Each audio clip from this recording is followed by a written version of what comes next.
va participer à l'enlèvement, il y a l'église. Alors, on a habité, il y a une occasion, il y a un pasteur, soit musicien, pour clair, parce que il faut tout le monde sans tabou, pour présenter, on a habité, il y a pour aimer Babatou na nini. Il y a bassin. Bon, on a habité, pour présenter un musicien et pour édifier. Et pour édifier bateau basoka en quoi. Donc édification ça pas présenté comme toi sans défaut. C'est comme Jean-Baptiste a présenté voici l'agneau de Dieu qui ôte les péchés. C'est que agneau wana azaki sans défaut, sans tache. Ça n'a rien à voir na sali ya bateau. Ça n'a rien à voir na sali ya bateau. Ignorant bateau baza na connaissance bazali ba ignorant pe bazali kaka na église wana les ana bateau ba sepeli nango te malgré baza ba membre église wana zape na mundu so abeti maboko ya maboko mibale mena motema beti maboko te vrai ou faux yo moko pasteur Emmanuel bandimino bakoma ba fan na yo faux baza ba fan na Christ na Pierre bango bongo Emmanuel soki lelo bailio billet ya concert à Wenge ok en tant que pasteur ndeko Emmanuel Tumba on se divertir donc ndete pour nzambe ça sanctifianga parce que biso ki batay bino un autre Jésus oyo biso doté ya kité c'est que ça na bato muso ba oté ya Jésus. Mais Jésus on a akeseni na oyo ba apôtre baté yaki. C'est pas mon nom soit prononcer Jésus réellement dans sa serviteur à Jésus. OK. C'est que elonga Moïse azaki so outi na ngomba elongi nezongela. Voilà. Siko azocha voile. Pour bana Israël ba mona elongi na yete. Nzoka elongi na ninga zo rayonner c'était la gloire. Lelo, ce qu'on tanga Moïse, c'est que Moïse a comme une lettre. Parce que batanga lettre. Quand on lit Moïse, c'est que nyos Moïse a comment. Ce qu'on tanga ngoti lelo, c'est que voile moko, ils ont déméré. Il y a un apôtre pour la lobby. Biso toza roi bangote. Nzamba pèse biso capacité. Toza la ba ministre non y a lettre, mais il y a nouvelle alliance. Nous avons mis Manabiso et ça dit qu'on s'est converti en Christ et non en Moïse. Tous ces alliance ou on a dit qu'on a nzoto. Our alliance c'est comme il y a esprit. Il y a un lobby. La lettre tue, mais c'est l'esprit qui vit. Lingolobanin, ce qui ne brad, azana pasteur na ye, na pasteur, na mon demi brad, biso nyos tous en alliance ya Christ. Et non, ndeko brad, pasteur, a comme ce médiateur entre yé na Christ. Non. Beaucoup ça la kolekanga, n'est-ce pas? Pour ça la koleka mutu. Il faut ça dans oya salaki. Si mo dépassé, ndo le quitte. Est-ce que vous savez monter à travers ça ta main à Kalam?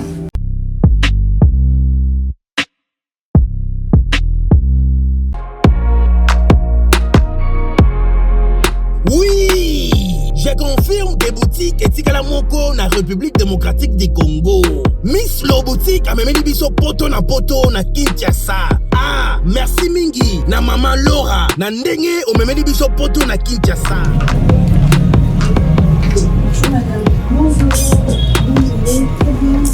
Ah, les amis, c'est le boutique, tout est à l'arrivage de la France, États-Unis. Nous avons un poudre à Kiko. Poudre Kiko. Nous avons encore la bureau sur son baya à Tokinte. Ah, Tokinte. Ah, les amis, Paris, États-Unis. Ah, les amis, mélange. D'accord, la même différence tango parce que le rangeau par colibo, tu fois de tenir sur Oche, va pas moucher en Australie. Non, il pas habillé pour de ça à 48 heures. En tout cas, ma qualité na moni Moi na mama kobuka na te. Soko lingi olata kitoko pe bayeba yo yaka mbangu na Miss Lo boutique. Nengo okokuta basapatu bilamba ya basi, maquillage, mafuta, baparfum mpe biloko mosusu te poto ekiti na Kinshasa. Pour mon abisso ezali pas cité. Tozwami bongo na avenue Victoire numéro 5, commune de Kasavubu. Topo bengi biso na téléphone na plus 243 85 64 11 889 0033 78 33 03 749. Moi na maman kobuka na te yoka lisolo Mama Gisnovitz yene coach ya loposo ya nzoto na bino. Ayena bakisi ozo traité ba tempo banduta boboko na ndenge oyo pesaka mbindo pe bosoto na kati ya nzoto na bino lokola poche des yeux ride na elongi vieillissement o profiter na cash ne okoma kobomba elongi okoma koyokela nzoto na osoni kobuka na te lukaka Mama Gisnovitz okozonga lekeleke mwete ku mama na ngai babi Mama Gisnovitz azo soigner nyonso etali loposo ya nzoto na bino yo muto betela batampo esala keza mvete silaka te elonye nzuluka ekoma lokoma batume na depo makala yaka po tebi docteur aza kaka moko coach aza kaka moko kozwa eza nango facile aza pe na Facebook WhatsApp basite nyonso ya internet soki olingo ozwa baproduit na ye livraison nango eza partout dans le monde tobeta w bolingo na théorie ezana monyokoli mais sur terrain kotakoli kiboma moneto monaka humanisme yeye chéri okwaki wapi pardon ya baba okisoni te. Bozali ebele bokotala émission de partout na pesi bino mbote mbote bala nyonso ya Chebiso TV oui malamu na mission na bino réponse à nos questions yande ko na bino napesi moyini nanga mbote moyini bonjour moyini nanga bonsoir. Celui qui est Dieu écoute les paroles de Dieu. Vous n'écoutez pas parce que vous n'êtes pas de Dieu. Voilà. Jean 8, 47. Bonjour, bonsoir, ça dépend à l'heure que vous nous suivez partout dans le monde. Merci pour cette confiance et la fidélité sur cette chaîne, Chebiso Télévision, la chaîne qui nous ressemble.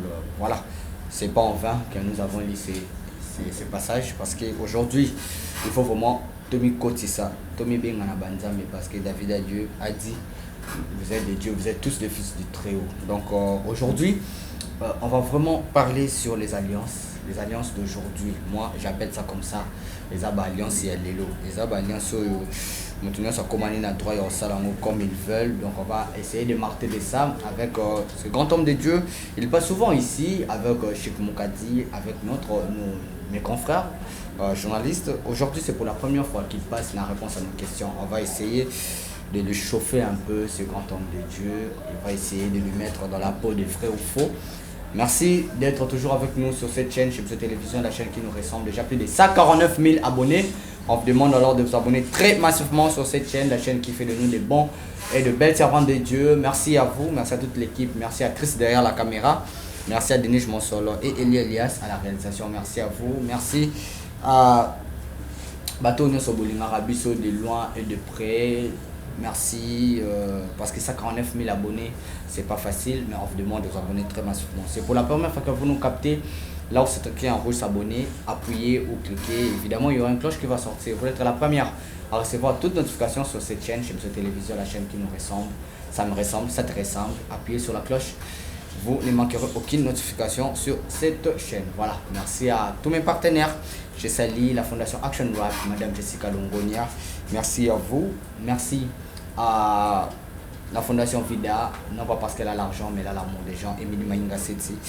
Merci à vous, merci à Maman Minata Nongalabile, joyeux anniversaire à mon petit frère que j'aime tant, joyeux anniversaire à toi,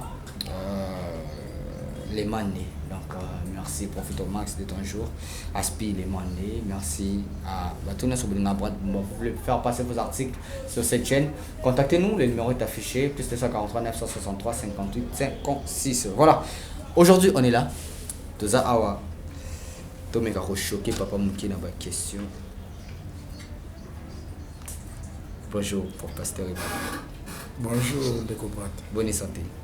Nous avons aussi la mission Golo. Mal bosso la réponse à nos questions. Et là on a choisi un bandeli. Amen. Voilà.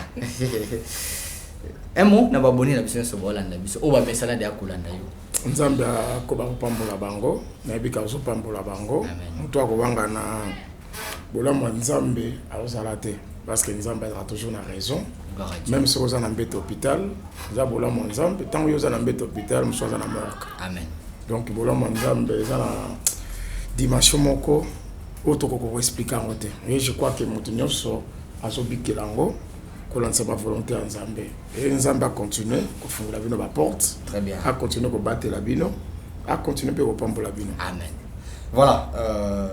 Toi aussi, les alliances. Oui. Alliance, il y a l'élo. Les bosseux, c'est là qui ont fait des alliances. Alliance Abraham. Alliance Abraham à Salaka. Mais l'élo commune de Thomas et l'élo. Biso bandimi. Faut que tu aies une alliance. Mais avant de parler de ça, je voulais qu'on touche un peu la question d'actualité. L'élo de voir que Pasteur Moïse, excusez-moi de citer un peu le nom, comment c'est ça, bateau, Tobengango, lieu très sans parfait. Au temps où ça s'accorde na musique profane, si les lots toyebi pour les aranamoines profanes, un musicien profane, oyo matisi tina cher et tout. Na lieu oyo, Tobengango très sain. S'il faut analyser seulement, bah bloquer moi bon. On trouve ça normal, le tournoi même sur fan na bango.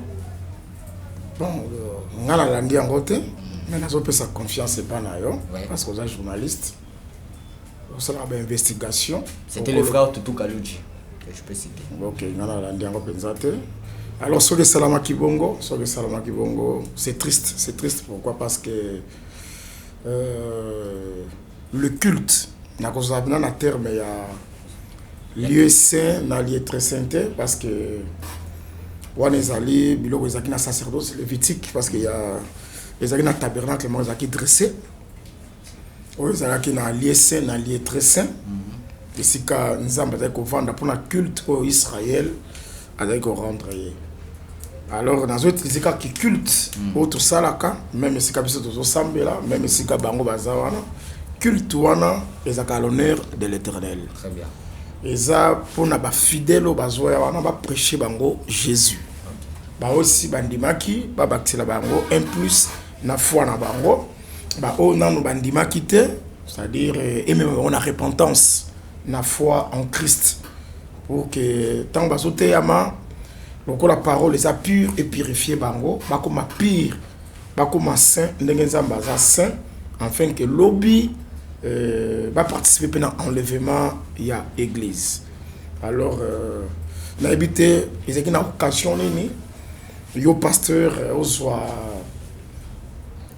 musicien pour ça clair parce que faut tout bon sans tabou au présenter on a habité ils ont pour aimer babatou na nini par rapport à la foi na bango parce que Éphésiens chapitre 4 verset 11 12 il a établi les uns c'est-à-dire comme pasteur, comme prophète, comme apôtre, évangéliste, pour un perfectionnement et édification. Il y a des saints. Bon, on a évité de présenter un musicien et qu'on édifier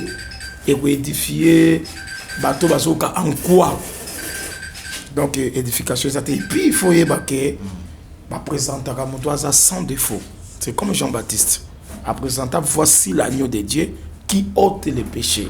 C'est que l'agneau azaki sans défaut, sans tâche.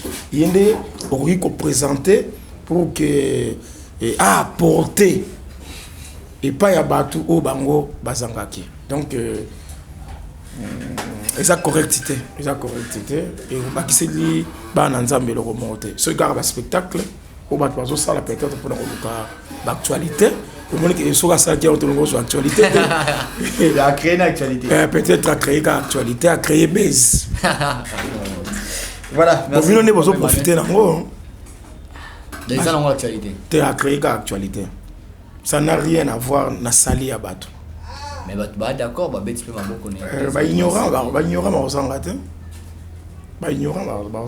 bateau a connaissance bazali, bah ignorant peut bazali. Quand on église wana, les gens bateau ba s'appelle nangote. Malgré baza ba membre église wana. Parce que yo talaki beno mo mena ba nous so beti maboko. Non, les gens bateau baza contre. Les appels na mo so beti maboko, ya maboko mi balé mena moté ma beti maboko te.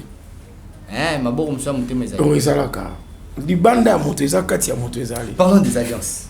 OK. Tout ce bana ba alliance. Lelo phénomène wana. Alliance ngai papa na sala kana soki aidi na bala. Alliance ngai na sala ki na alliance na ngai yondo kobika. OK, vraiment merci beaucoup pour notre thème. Merci beaucoup pour notre thème. Na bana ko talisa ke batu bakeba. Parce que mutu tanga so bake, ngamo ko penasi na landango. Pasteur penda bike ngai ne na sali alliance na Nzambe. Ndeko brati fo yeba ke banzambe bazake belé hein. OK. Nzambe nini o ya sali alliance na ye. C'est ça. Parce que oyaka ke ngai nde na sali alliance na Nzambe, bino nyos église mobimba, il faut beaucoup na kati ya alliance na ngai o na sali na Nzambe. C'est quel Dieu oyo o sali na ye alliance. Faut d'abord que Nzambe. Nzambe nini oyo sali na ye alliance. Reste le jour de Jésus-Christ. Bon, ceux qui battent à Jésus-Christ, mais on peut s'en attaquer à apôtre Paul à l'objet, ceux qui battent un autre Jésus. C'est que les autres, c'est déjà que dans la Bible, il y a plusieurs Jésus.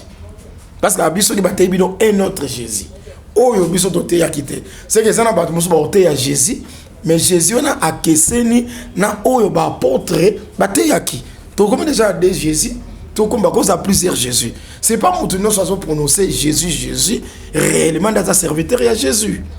Au ce moment nalingi totanga parce que culture wana esengeli batu bazana ngo ndenge ba disciple ya Béré bazala kinango pour que ba examiner makambo to solo basoki eza exact na ebite yo muto kotanga tonga natanga na kotanga eza problème tozui 2 Corinthiens totanga na 2 Corinthiens oui 2 Corinthiens chapitre 3 verset tobandi na verset 6-7. Voilà, je lis au nom du Seigneur. Amen. Ils nous ont aussi rendu capables d'être ministres d'une nouvelle alliance. Wana mtazolba apôtre. O penza Jésus bimela na nzela ya Damas. Mingi toza wana tomona Jésus visita biso na manière à visiter Paul. Paul mtazolba. Très bien. Alobini. Voilà, ils nous ont aussi rendu capables d'être ministres d'une nouvelle alliance. D'une nouvelle alliance. C'est que Paul est un ministre de Dieu. Très bien. Mais dans alliance nini nouvelle alliance. Voilà. Ce qui est une nouvelle alliance Ezali, c'est que ancienne alliance Ezali. Mais apôtre Paul Azali ministre il y a ancienne alliance c'était. Okay. Il y a nouvelle alliance. Donc continue la lecture. Voilà. Non de la lettre, mais de l'esprit. Ah, c'est que alliance il y a lettre Ezali. Dans alliance il y a esprit. Des alliances. Des alliances. Donc continue. Mais Abika, la lettre tue. Lettre est au bon. C'est que nous sommes dans la lettre est au commun. Donc continue papa, on comprend ma gamme. Mais l'esprit vivifie. Esprit des vivifie. Voilà. Or, si le ministère de la mort gravé avec de lettres sur des pierres. Au moins, ministère de la lettre. To alliance il y a lettre. Bah bien on peut ministère de la mort. C'est-à-dire lettre n'est qui gravée na mabanga. C'est que bazolo bela la loi. Très bien. La loi au Nzamba pesa qui Moïse. N'est-ce pas toujours bela 10 commandements? Voilà. Les qui gravés na ba pierre. Très bien. C'est que c'est ça l'ancienne alliance. Très bien. C'est que apôtre de Jésus-Christ parce que Paul est apôtre de Jésus Albi, Nzamba sali biso to za ministre, il y a une nouvelle alliance. A bengi alliance il y a alliance il y a esprit. Okay. Et non il y a lettre. Lettre ça qui vient bazo tanga on commettre adultère et tout ça c'est ça la lettre ça qui vient visible. Donc continue papa, donc continue la lecture. A été glorieux au point que le fils d'Israël ne pouvait fixer le regard sur le visage de Moïse. Sautez sur verset 14. 14. Mais ils sont devenus durs d'entendement. Car jusqu'à ce jour, ouais, les mêmes voiles demeurent quand ils font la lecture de l'Ancien Testament. C'est que babi bato bazo ça là lecture il y a Ancien Testament. Il y a loi écrite dans ma banque. Ah ok, yangwana. Donc toujours que là très bien. Amen. Et il ne s'élève pas parce que c'est en Christ qu'il disparaît. C'est que Moïse, Loana. Pardon, Joana no verset 13 pour te comprendre encore bien. Et nous faisons pas comme Moïse. Banani ba osa le roi Moïse c'était les apôtres. Les apôtres. Bango ba osa le roi là Moïse c'était. Pourquoi? Parce que Moïse azali ministre. Il y a ancienne alliance. Très bien. Il y a alliance où il y a ba lettre. Abisko biso to osa le roi Moïse c'était. Il faut na 13 kakabi qui mettait un voile sur son visage pour que les fils d'Israël ne fixent pas le regard sur la fin de ce qui était passage. Ok. C'est que elonga Moïse azaki so uti na ngomba elongi nezongela. Voilà. Siko azocha voile. Pour bana Israël ba mona elongi na yete. Nzoka elongi na ndenge zo rayonner c'était la gloire. C'est que azo empêcher bana Israël ba mona gloire te.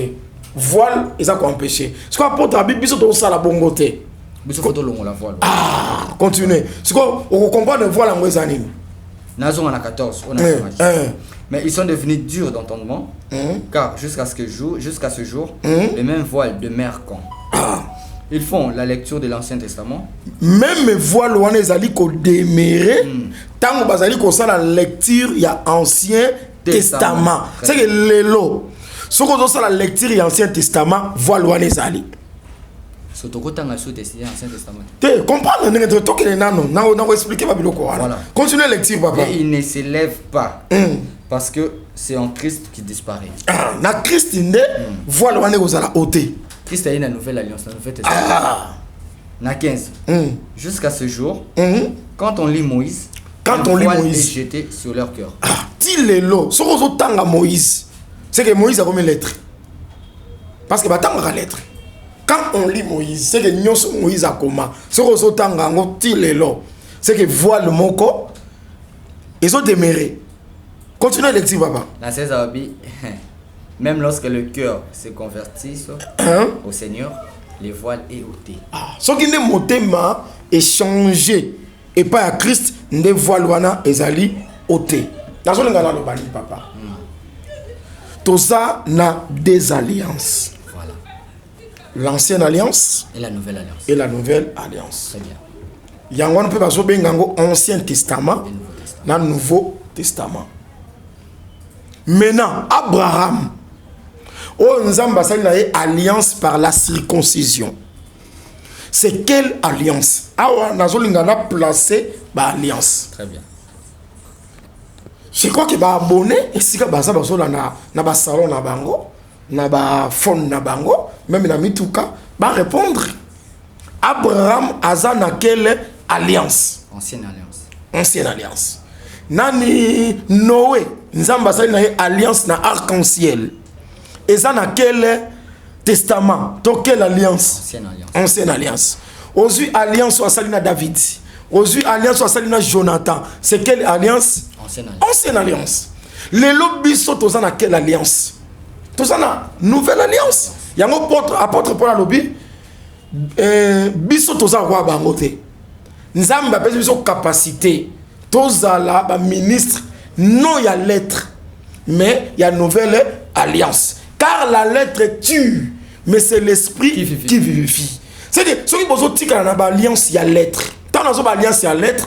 Et ça, c'est-à-dire, alliance par exemple, Abraham a Salaki. Abraham, c'est-à-dire la circoncision quant à la chair. C'est la lettre. Si on se pasteur, on se réfère à Abraham, il y a un des voix les autres démérés. Moi, yo mokonano, omona kembo, ezate. Na bato zo kotisa bango na alliance wana, moi ba mona kembo, ezate. Gloire à Dieu. Nzoka mitema na biso ezali ko se convertir en Christ et non à Moïse. Amen. Moïse maintenant ça la dispensation mobimba ya lettre. D'ailleurs bazo benga un ministère de la mort et pesaka bon moïté. C'est que ce qui pasteur nabino. Pasteur nabino a son exemple Abraham. Abraham a ça dans l'ancienne alliance. Okay. Papa, so zongi na Colossiens. Je crois que dans Colossiens, même Galates, au comment que tant apôtre Paul a aussi symboliquement établi la circoncision. Azolo ba que circoncision les lois o esami na maboko ya motote. C'est comme ça zolongo lango. C'est yangwana de voile kolongo. Abi les circoncision zo salama na cœur. Osomona lelo en Christ Jésus ozali incirconcis quant à la chair oza circoncis quant à la chair toza une alliance wana te ya kolanda makambo na nzoto awa alliance est comme il y a esprit yango lobi la lettre tue mais c'est l'esprit qui vivifie lelo toza suna posa te ke ndeko brat même te soto nakolo ba clair ba doit comprendre nga circoncision za ko kata omene mibali nde tobota maka ba circoncision wana siko nzamba salaki na Abraham alliance il faut poso wana e katama ça dit un hébreu ko banda Abraham ti kitani na bango po baye bayo que oza mwana ya Abraham c'était par la circoncision siko makamona soto tikalika to tanga ngona lettre yango na apôtre albike e ko boma bino lelo eza sous makambo circoncision ya nzoto te lelo circoncision zo salama na motema c'est que lelo soka ko ndimeli Yesu atana nzoto katama ngenga te okobona nzambe donc eloko apôtre zo na koloba yango wana yango abiti lelo soki bozali ko appliquer oyo ezali ancienne alliance c'est la mort. Il faut ne pas esprit à l'être wana. Tant mazo ba esprit. C'est que et le royaume nzamba ngeko ba makambo tali circoncision. Et ça qui circoncision quant à la chairté, mais ça qui circoncision il y a cœur ndenge apôtre Paul azako expliquango, je crois na épître o adressa qui na ba Colossiens. Comment faire une nouvelle alliance? Yango nazo kende papa. Yango nazo kende. To juste ko Hébreux chapitre 9. Voilà. Donc na Hébreux Hébreux chapitre 9. Amen. Wow. Hébreux chapitre 9. Oui, tu vas le premier verset. Voilà. La première alliance avait aussi des ordonnances relatives au culte et les sanctuaires terrestres. Ah, ok, babi, première alliance. Et ça qui est relatif à la culte terrestre. Ou ça qui est charnel. Soit sauter parce que vous avez mingi, mais aussi là bande koba tanga chapitre 9 mbimba nandaku. Tozu verset 14. OK na 14. Combien plus le sang de Christ qui non verset 11. Na 11 hein. Toujours Hébreux chapitre 9 verset 11. Oui. Mais Christ est venu comme souverain sacrificateur de bien à venir. Il a traversé les tabernacles plus grands et plus parfait, qui n'est pas construit de main d'homme, c'est-à-dire qui n'est pas de cette création. Continuez papa, continuez. Et il est entré une fois pour toutes dans les lieux très saints. Non, avec, excusez-moi, non avec les sangs de bouc et de veau, mais avec son propre sang, ayant obtenu une rédemption éternelle. Wow. 13. Car si le sang des taureaux et des boucs et la centre d'une vache répandue sur ceux qui ont souillé sanctifie et procure la pureté de la chair. Voilà. 15. Combien plus le sang de Christ qui, par un esprit éternel, s'est offert lui-même, sans tache à Dieu, purifiera-t-il votre conscience des œuvres mortes afin que vous serviez le Dieu vivant. Verset 15. 15. Et c'est pour cela qu'il est le médiateur d'une nouvelle alliance. Afin que la mort étant intervenue pour les rachats des transgressions commises sous la première alliance, ceux qui ont été appelés reçoivent l'héritage éternel qui leur a été promis. 16. Oui.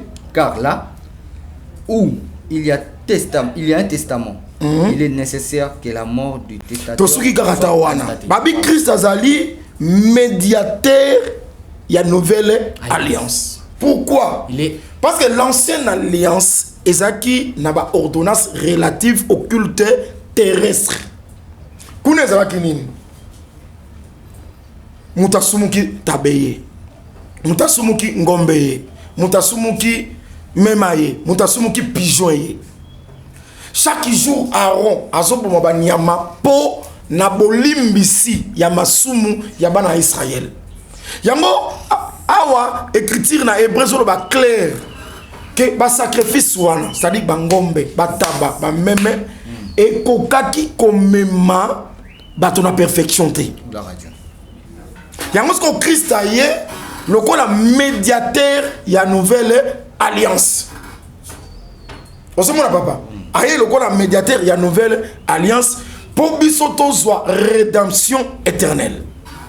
Je crois dans Hébreu chapitre 4 tozala rapide basotalisa que alliance ezaka inaugurée par le sang.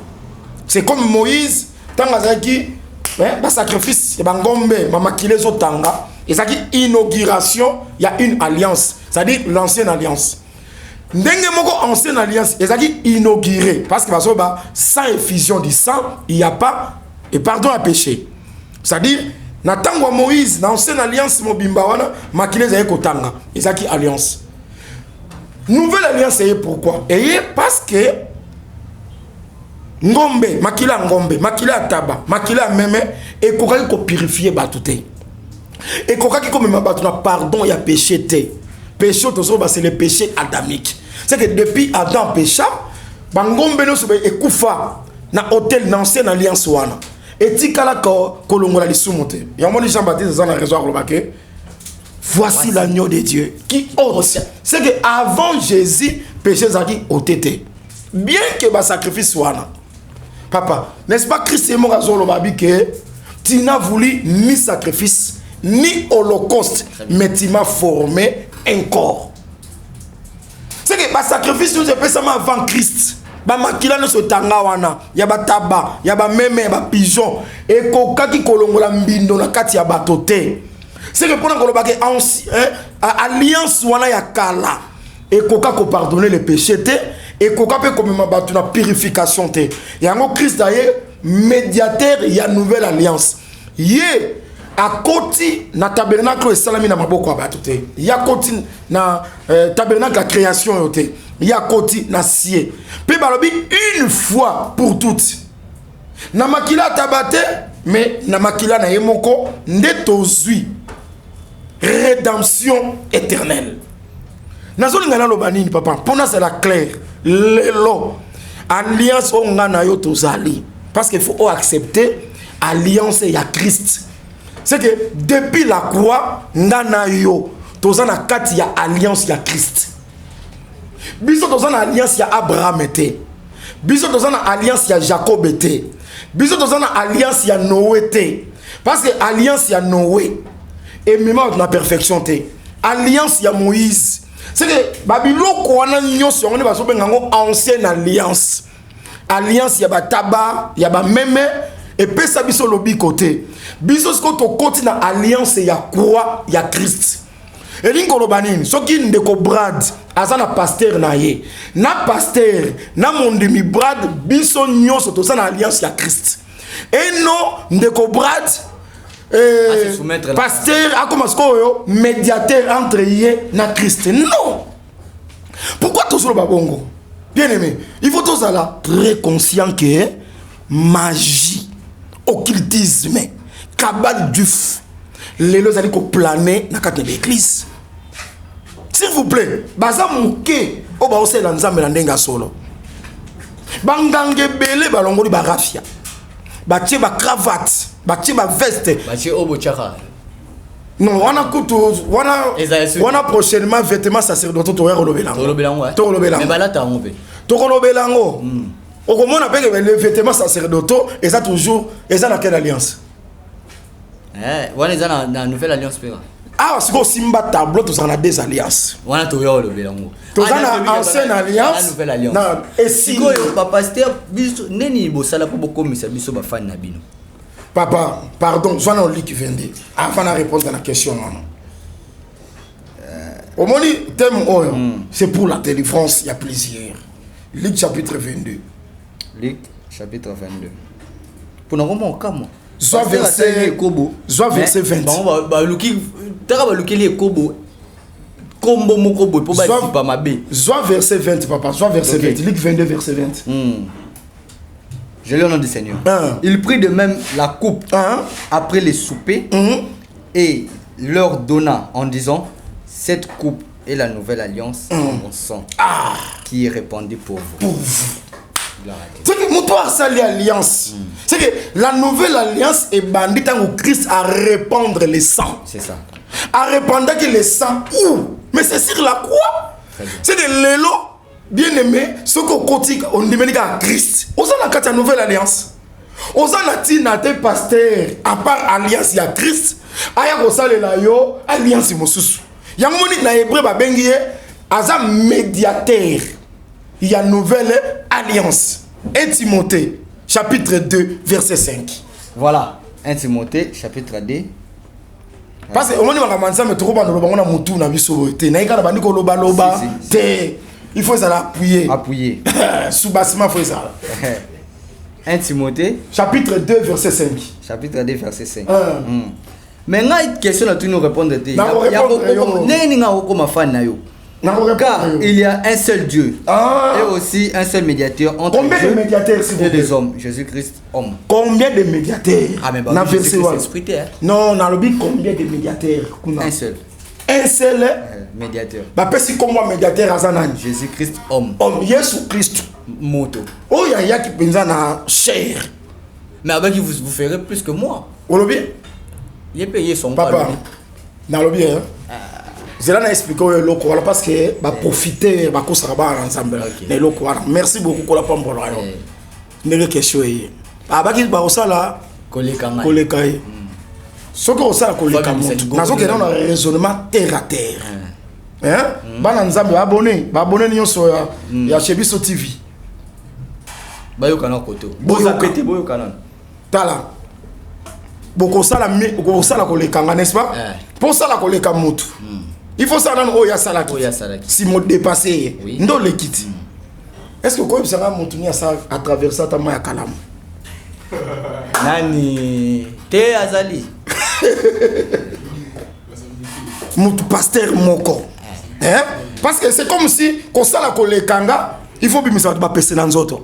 Oui. Il faut bien ça va nyoka pour Oya reçoit écriture wana. Emmanuel. Taonda mataka likolo. Au monde on a témoignage.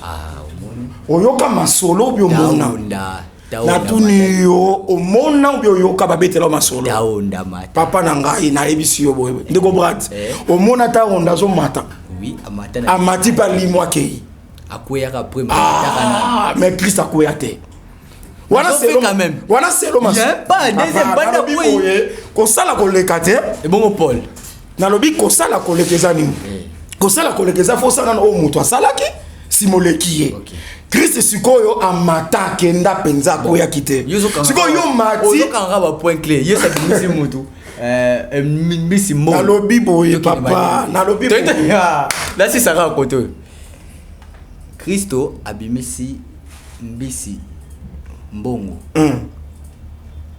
Denis Lesi abimisi kaleso na kati ya pai na mbongo. Il n'a pas fait ce qu'il kuye kutanga ya bongola da motema aloba ki zama kiona kokoti na makambo te komeliso muta bongoli motema asa bongola motema na makambo ye moko biso te ye moko benga ngo biso ba ko mama kiona muto aye ko révéler biso ke bakio les aranani kunaye wana ko tunde ko wana côté wana na parti wana ndeko bata se répandre Paul Mutombo misa batu yango na solo bate. Ils ont fait comme lui. Kasi bazwaka verset. Ke lobaki to sala koleka. Yango na lobi tango ko sala koleka. Bandana ko sala moto asali. O ya yeko tikala na PC to na nyoka. Te. Tango Congo Brazza ngoti. Sala nano ya salaki. To mono meno bandi na bichingo bila. Yebi ba sirène comme bana flic. Ona zolo kia. Soki nano kokio ya salaki te.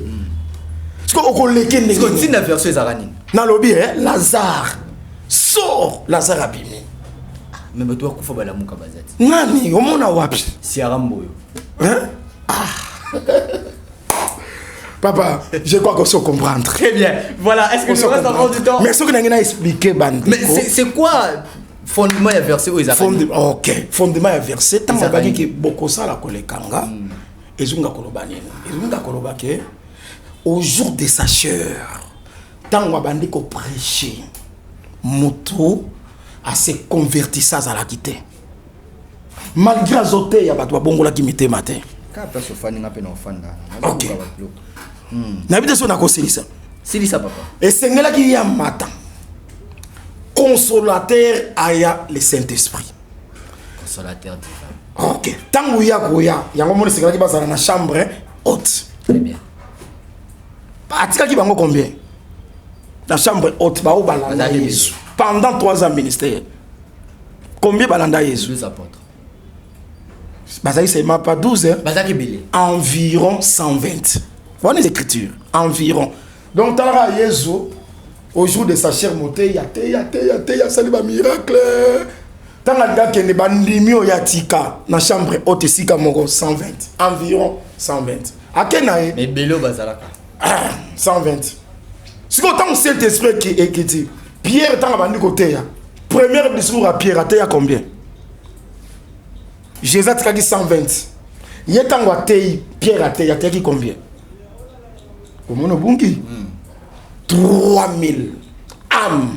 La disponibilité à mon Pierre. 3000 va se convertir. Au moment du dépassement, est-il le lot? Tozote ya. Osomona, tozote ya ba amba zali donc musala continuité ya musala nous sala matile lo.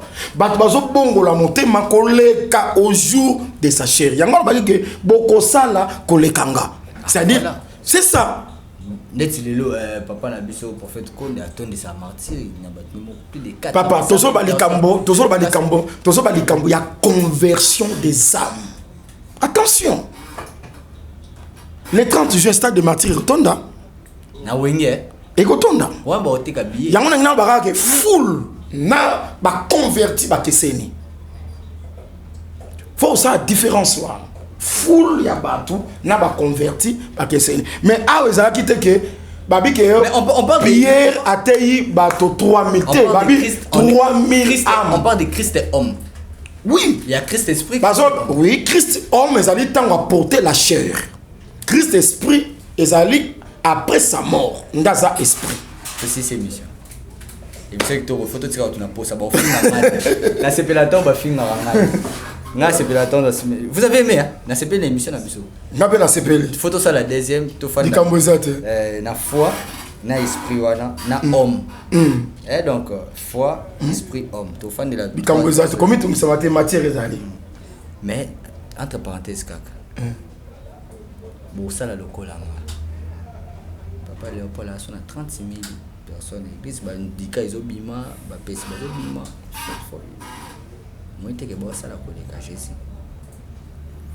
Ça n'est fini pour aujourd'hui. Merci beaucoup. On était là avec papa. Aïe aïe aïe aïe aïe aïe. Pasteur Toumba, il était avec nous aujourd'hui. Je suis vraiment ému. Pasteur Emmanuel, rubrique à vrai ou faux. Première fois, rien que la vérité, rien que vrai ou faux. Vrai ou faux, Pasteur Emmanuel. Tout pasteur oyo banimi basalaka alliance na ye. Bazo mema bato na life. Oui, bazo mema bato na life. Vrai ou faux? Vrai bazo mema bato na life. Vrai ou faux? Yo moko pasteur Emmanuel bandimino bakoma bafani na yo. Faux, baza bafani na Christ. Na tiara bango bongo. Nazaka frère na bango. Pour nzamba salinga grâce. Pour na teya bango. Baza bafani na ngate naza moto. Baza bafani na Christ. C'est ka vrai ou faux? Kokeno mulaite. Vrai ou faux? Pasteur Emmanuel, ce qui lelo. Ba elio billet ya concert à Windi. En tant que pasteur, attaqué Ndeko Emmanuel Toumba pour se divertir. Donc, il était pour nous ça sanctifier. Ça n'est fini pour aujourd'hui. Merci, on était là avec un pasteur Emmanuel Toumba. Il a répondu à notre question. Merci beaucoup d'être avec nous. Numéro de téléphone, vraiment, plus 243 89 14 750 18. Plus 243 89 14 750 18. C'est votre WhatsApp. Oui, Olingio soit la matière, l'intégralité. Pasteur Emmanuel Toumba TV. YouTube, chaîne Nabiso. Voilà, Abonnez-vous aussi massivement là-bas. Pasteur Emmanuel Tumba TV. Pasteur Anakatonkara, Pasteur Emmanuel Tumba TV. Merci beaucoup. Pour s'abonner, pour rejoindre et Belé et Zanakatiwan. Merci beaucoup. Voilà, le nouveau partenaire de cette émission, Rince Business. Il est là avec nous. C'est une agence. Elle est là avec nous. Vous voulez faire vos voyages. Vous voulez faire des voyages en Dubaï, Turquie. Pas aller manger des porte-à-porte, mais vous voulez faire vos divertissements à Dubaï. Agence est là.